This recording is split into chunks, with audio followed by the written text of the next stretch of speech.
एक विश्वास था। मेरी बेटी की शादी थी और मैं कुछ दिनों की छुट्टी लेकर शादी के तमाम इंतजाम को देख रहा था। उस दिन सफर से लौटकर मैं घर आया तो पत्नी ने आकर एक लिफाफा मुझे पकड़ा दिया। लिफाफा अनजाना था, लेकिन प्रेषक का नाम देखकर मुझे एक आश्चर्य मिश्रित जिज्ञासा हुई।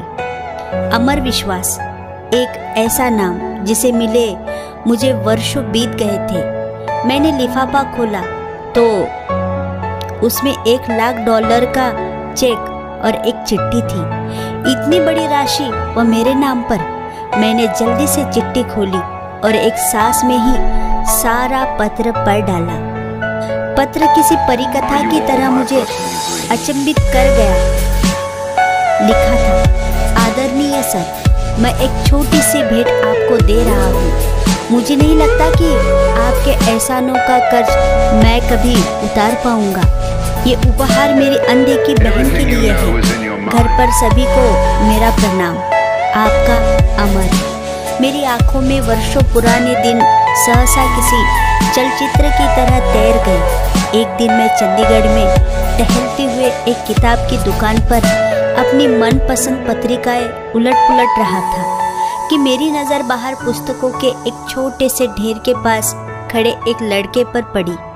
वह पुस्तक की दुकान में घुसते ही हर संभ्रांत व्यक्ति से कुछ अनुनय विनय करता और कोई प्रतिक्रिया न मिलने पर वापस अपनी जगह पर जाकर खड़ा हो जाता। मैंने काफी देर तक मूक दर्शक की तरह यह नज़ारा देखता रहा। पहली नज़र में यह फुटपाथ पर दुकान लगाने वाले द्वार की जाने वाली सामान्य सी व्यवस्था लगी, लेकिन उस लड़के के चेहरे की निराशा सामान्य नहीं थी। वह हर बार नई आशा के साथ अपनी कोशिश करता, फिर वही निराशा। मैं काफी देर तक उसे देखने के बाद अपनी उत्सुकता दबा नहीं पाया और उस लड़के के पास जाकर खड़ा हो गया। वह लड़का कुछ सामान्य सी विज्ञान की पुस्तकें बेच रहा था। मुझे देखकर उसमें फिर उम्मीद का संचार हुआ और बड़ी ऊर्जा के साथ उसने मुझे पुस्तकें दिखानी शुरू की। मैंने उस लड़के को ध्यान से देखा। साफ सुथरा, चेहरे पर आत्मविश्वास, लेकिन पहनावा बहुत ही साधारण। ढंग का मौसम था और वह केवल एक हल्का सा स्वेटर पहने हुआ था। पुस्तकें मेरे किसी काम की नहीं थी। फिर भी मैंने जैसे किसी सम्मोहन से बंधकर उससे पूछा, बच्चे, ये सारी पुस्तकें कितने की है? आप कितना दे सकते हैं सर? अरे, कुछ तुमने सोचा तो होगा। आप जो दे देंगे। लड़का थोड़ा निराश होकर बोला। तुम्हें कितना चाहिए? उस लड़के ने अब यह समझना शुरू कर दिया कि मैं अपना समय उसके साथ गुजार रहा हूँ। 5,000 रुपये। वह लड़का कुछ कड़वाहट में बोला। इन पुस्तकों का कोई 500 भी दे दे तो बहुत है। मैं उसे दुखी नहीं करना चाहता था, फिर भी अनायास मुंह से निकल गया। अब उस लड़के का चेहरा देखने लायक था, जैसे ढेर सारी निराशा किसी ने उसके चेहरे पर उड़ेल दी हो। मुझे अब अपने कहे पर पछतावा हुआ। मैंने अपना एक हाथ उसके कंधे पर रखा और उससे सांत्वन भरे शब्दों में फिर पूछा, देखो बेटे, मुझे तुम पुस्तक बेचने वाले तो नहीं लगते। क्या बात है? साफ साफ बताओ कि क्या जरूरत है? वह लड़का तब जैसे फूट पड़ा। शायद काफी समय निराशा का उतार चढ़ाव अब उसके बर्दाश्त के बाहर था। सर, मैं 10+2 कर चुका हूँ। मेरे पिता एक छोटे से रेस्टोरेंट में काम करते हैं। मेरा मेडिकल में चयन हो चुका है। अब उसमें प्रवेश के लिए मुझे पैसे की ज़रूरत है। कुछ मेरे पिताजी देने के लिए तैयार है, कुछ का इंतज़ाम वह अभी नहीं कर सकते। लड़के ने एक ही सांस में बड़ी अच्छी अंग्रेजी में कहा, तुम्हारा नाम क्या है? मैंने मंत्रमुग्ध होकर पूछा। अमर विश्वास। तुम विश्वास हो और दिल छोटा करते हो। कितना पैसा चाहिए?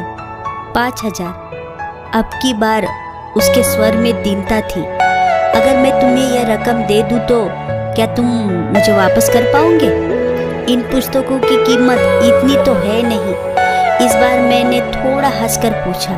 सर, आपने ही तो कहा कि मैं विश्वास हूँ, आप मुझ पर विश्वास कर सकते हैं। मैं पिछले 4 दिनों से यहाँ आता हूँ।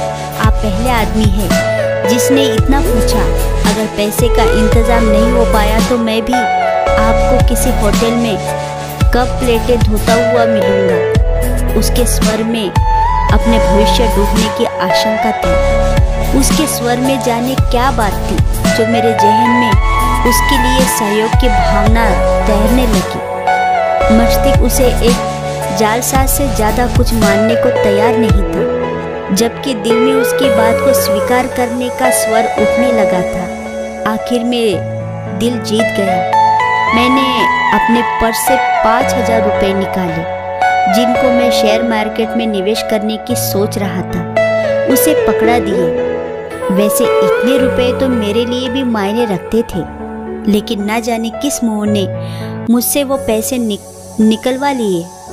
देखो बेटा, मैं नहीं जानता कि तुम्हारी बातों में, तुम्हारी इच्छा शक्ति में कितना दम है, लेकिन मेरा दिल कहता है कि तुम्हारी मदद करनी चाहिए, इसलिए कर रहा हूँ। तुमसे 4-5 साल छोटी मेरी बेटी भी है, मिनी नाम है उसका। सोचूंगा उसके लिए ही कोई खिलौना खरीद लिया। मैंने पैसे अमर की तरह बढ़ाते हुए कहा। अमर हतप्रभ था। शायद उसे यकीन नहीं आ रहा था। उसकी आंखों में आंसू तैर आए। उसने मेरे पैर छुए तो आंखों से निकले 2 बूंदें मेरे पैरों को चूम गई। ये पुस्तक मैं आपकी ही गाड़ी में रख दूं, कोई ज़रूरत नहीं। इन्हें तुम अपने पास रखो।